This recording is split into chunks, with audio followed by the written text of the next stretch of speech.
Bonjour, maintenant je vais vous présenter le déroulement du vendredi pour les semaines 2, 3, 4, 5 et 7 du cours Évaluation en ergothérapie ERG 240. Pour débuter, vous amorcez le tutorat en réalisant un quiz qui se trouve à être une évaluation formative, se rapportant à vos lectures et à la conférence du lundi que vous avez reçue à chacune des semaines. Vous avez 10 minutes maximum pour le compléter et vous pouvez bien entendu utiliser la boîte à outils que vous avez conçue au courant de la semaine pour compléter, pour répondre aux questions du quiz. Une fois que vous avez terminé le quiz, tous les étudiants ont complété le quiz.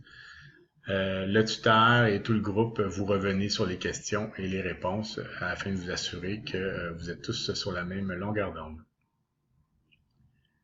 Par la suite, vous pouvez échanger ensemble sur les connaissances que vous avez acquises en rapport avec les objectifs 1 à 4 de chaque semaine.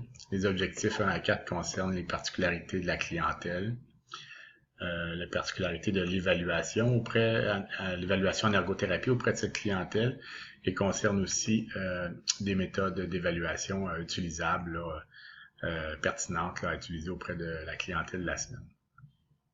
N'hésitez pas lors de ce moment de compléter votre boîte à outils, d'enrichir votre boîte à outils qui va vous être utile lors de vos stages futurs, qui va vous être utile dans votre pratique future de l'ergothérapie. Donc, prenez le temps de bien réaliser cette étape. Ça devrait durer environ 65 minutes. Ensuite de ça, on prend une pause. Une petite pause de 10 minutes. On revient où là, tout le monde ensemble, vous ressortez le déroulement du tutorat du vendredi pour les semaines 2, 3, 4, 5 et 7. Il est disponible sur Moodle du cours, sur le Moodle du cours. Et vous amorcez une démarche complète d'ergothérapeute qui débute bien toujours en se posant la question dans quel contexte de pratique l'ergothérapeute se trouve et quelle est la fonction ou le rôle de l'ergothérapeute dans ce contexte-là. Et vous le faites en rapport avec l'histoire de cas numéro 1. Et ensemble, vous faites chacune des actions qui est mentionnée dans le modèle canadien du processus de pratique, qui est aussi disponible sur Moodle. Une fois que vous avez bien identifié, bien défini le contexte de pratique et le rôle de l'ergothérapeute, vous êtes en mesure de rédiger une entrée en matière et un mandat ergothérapique en fonction des informations qui vont se retrouver dans l'histoire de cas numéro 1. Vous écrivez tout ça sur un gabarit qui est disponible sur Moodle. Le gabarit est complété par le ou la secrétaire de la semaine. Une fois que l'entrée en matière et le mandat ergothérapique est convenu, que vous avez convenu ça tout le monde ensemble, vous pouvez, en groupe encore une fois, construire le plan d'évaluation, votre méthode d'évaluation que vous envisagez utiliser pour le client de l'histoire de cas numéro 1. Vous pouvez procéder à tour de rôle où chaque étudiant propose une méthode, explicite son raisonnement, donc c'est-à-dire pourquoi il choisirait cette méthode, quelle information il envisage recueillir sur quel aspect du P, du E ou du O, et pourquoi il le ferait à ce moment-là dans l'évaluation, et à quel élément se réfère-t-il d'un point de vue théorique ou en rapport avec l'état du client pour vouloir utiliser cette méthode d'évaluation.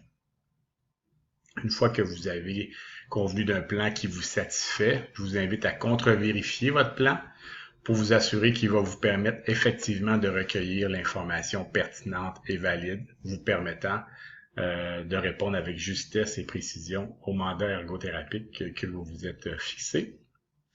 Et aussi un plan d'évaluation qui va être réaliste en fonction du contexte du pratique et de l'état du client. Lorsque vous avez contre-vérifié, vous êtes toujours satisfait, donc vous pouvez le déposer sur le forum collaboratif de la section 1 de Moodle. Tous les groupes de tutorat vont déposer leur plan dans ce forum. J'invite les étudiants à consulter les plans des autres groupes, tuteurs aussi, Ça nous permet de constater que pour un même client, donc le client de l'histoire de Conno 1, il est possible d'arriver avec des plans d'évaluation qui sont légèrement différents, qui arrivent aux mêmes fins pour recueillir de l'information pertinente et valide de façon réaliste. Une fois que l'histoire de cas est complétée, l'histoire de cas numéro 1, le plan d'évaluation est complété, je vous invite à prendre connaissance de l'histoire de cas numéro 2. Vous pouvez la télécharger à partir du site Moodle du cours. Pour chacune des semaines, il va y avoir une histoire de cas numéro 2.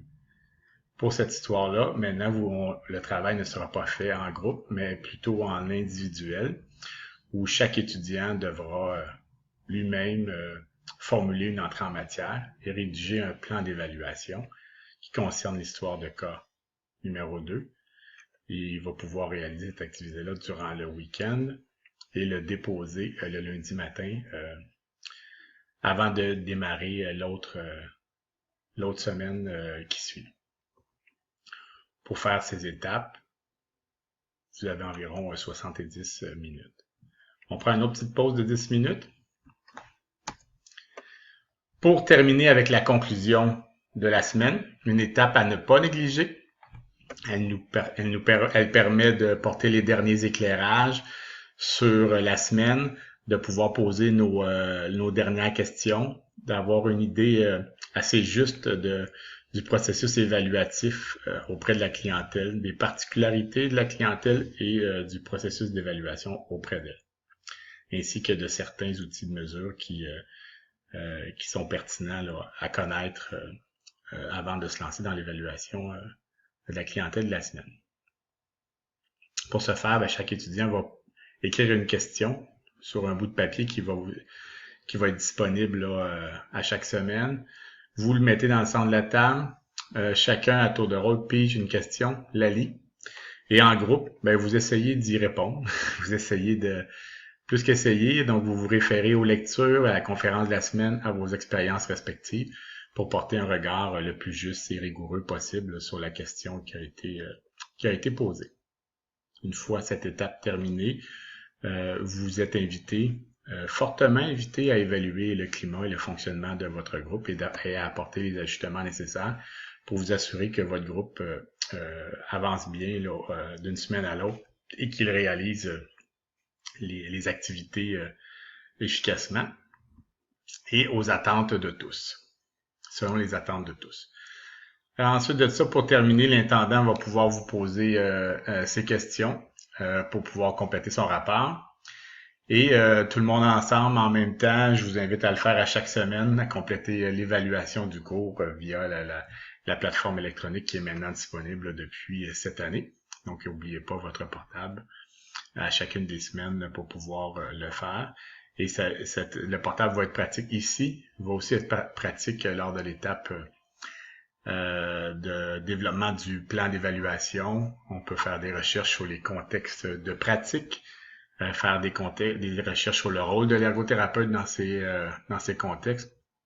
Et aussi, l'ordinateur portable va permettre au haut secrétaire de rédiger le plan d'évaluation et de l'entrée en matière lorsque vous allez faire vous allez faire ça pour l'histoire de cas numéro 1 là, à l'étape précédente. Donc, pour terminer, la dernière étape, c'est la conclusion du cours, c'est 40 minutes. Et ensuite de ça, c'est terminé. On part à la maison pour le week-end pour réaliser le plan d'évaluation et l'entrée en matière avec l'histoire de cas numéro 2. Donc, je vous souhaite une belle expérience de tutorat, du plaisir et de l'enrichissement. Et au revoir et à la prochaine.